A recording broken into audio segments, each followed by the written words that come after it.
Sony has how many Marvel characters? Idris Elba, 007. And Neal McDonough joins Sonic the Hedgehog. This and more on Movie Emporiums News of the Day.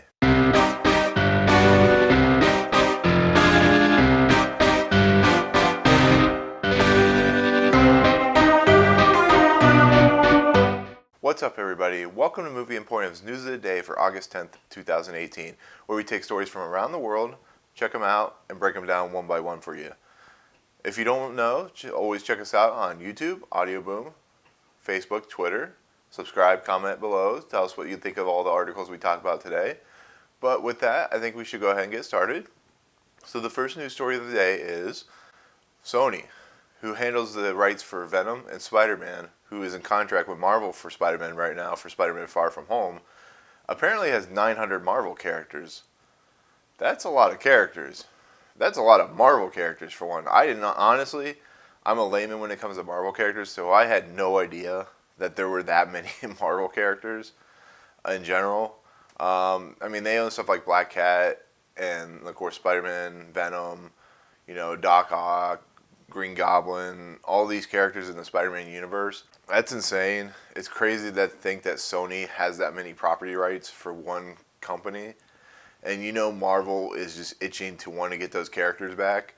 But Sony, who was genius in taking their character, the character of Spider-Man, and loaning him to Marvel, which is kind of funny because Marvel actually owns the character in general, it's just hilarious to think that Sony has the rights to these movie characters.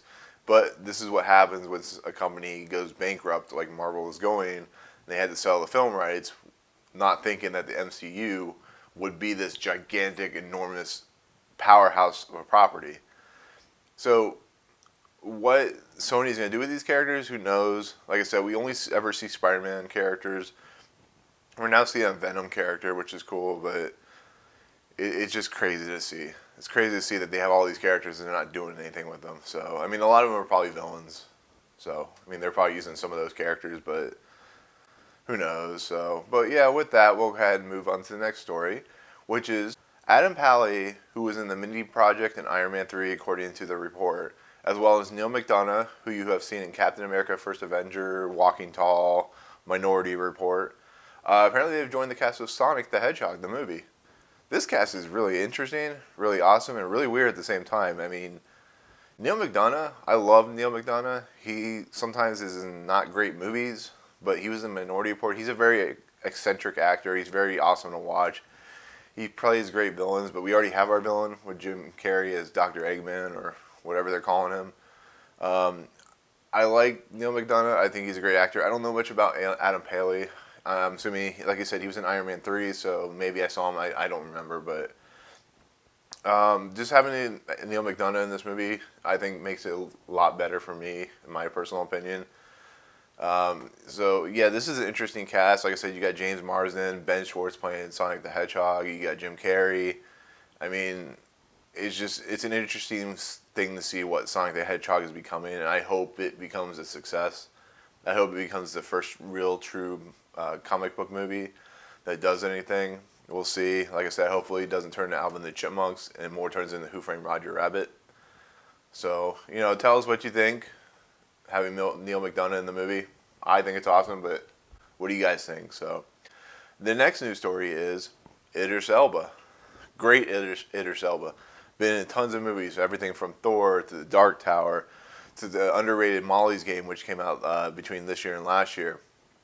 He has been rumored for the longest time as a fan favorite, and even the Broccoli family favorite for 007, James Bond. Now, we all know Daniel Craig is leaving the project here after the next movie that's being directed by Danny Boyle. So that leaves an open space for the next Bond. And of course, there's other names thrown around like Tom Hiddleston. I think Henry Cavill wanted to do it. All these actors, famous actors, want to take over the Bond role. But the main character that everybody, or the main actor that everybody wants, is Idris Elba. So guess what? It's more of a rumor, but it's getting more substantiated that Idris Elba might indeed play the next Bond. Guys, I think that's awesome. I hope it happens. Idris Elba is a fantastic actor who doesn't get enough love sometimes. He was in a TV series called Luther, which was really good. It's about him playing a detective. I mean, this guy has so much range to his career that he would be perfect for this. I mean, just think about the suave that he exudes to the audience when he plays a character.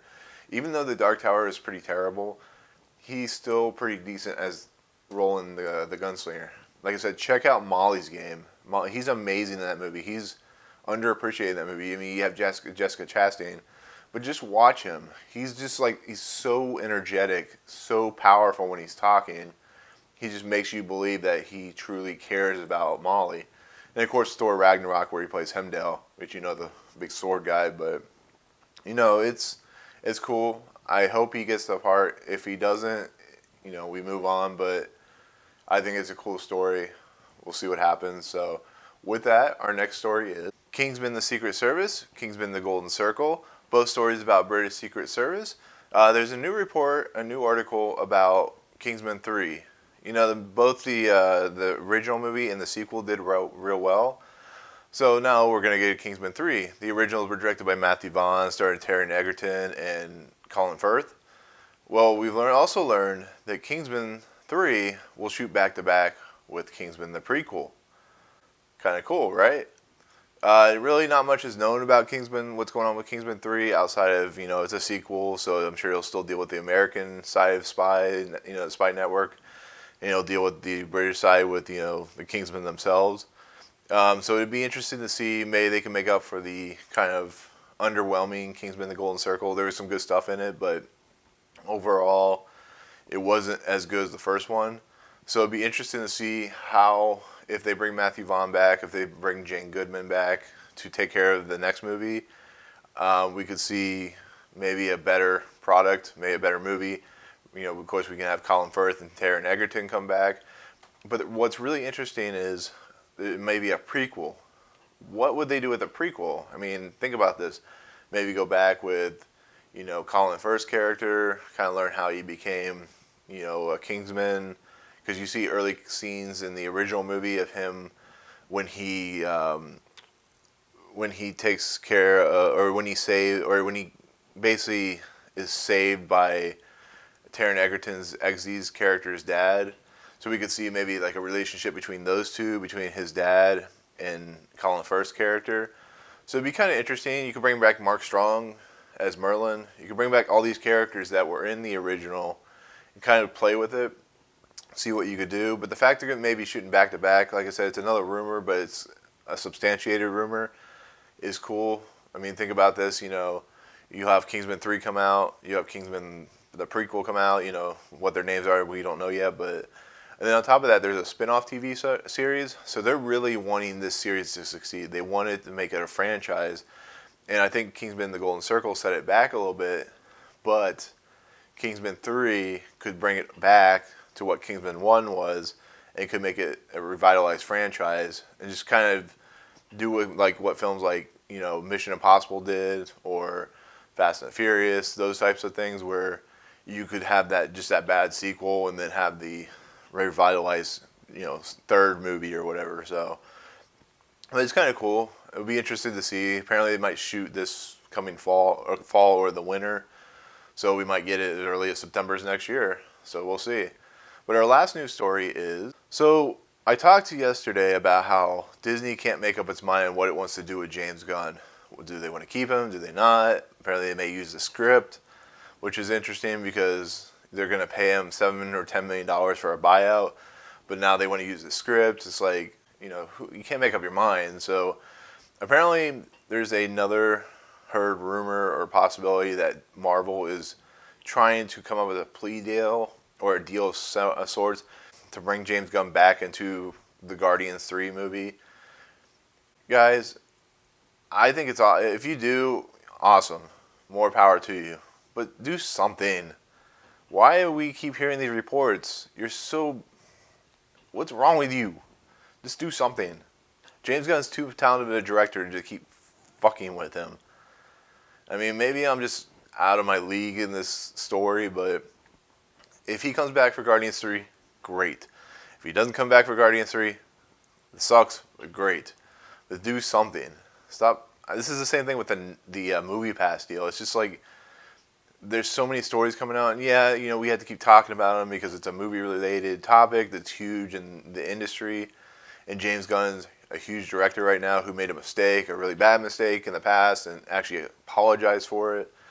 So let's see what happens. I know we're going to keep talking about it, but with Marvel and with what they're doing with Captain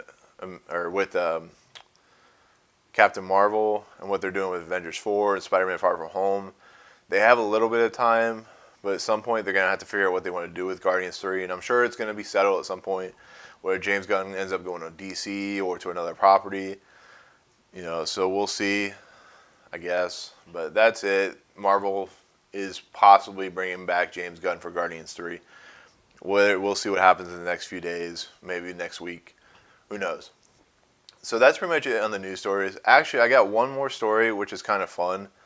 I don't know if you guys have ever seen The Frighteners. It's a Peter Jackson film right before he did Lord of the Rings.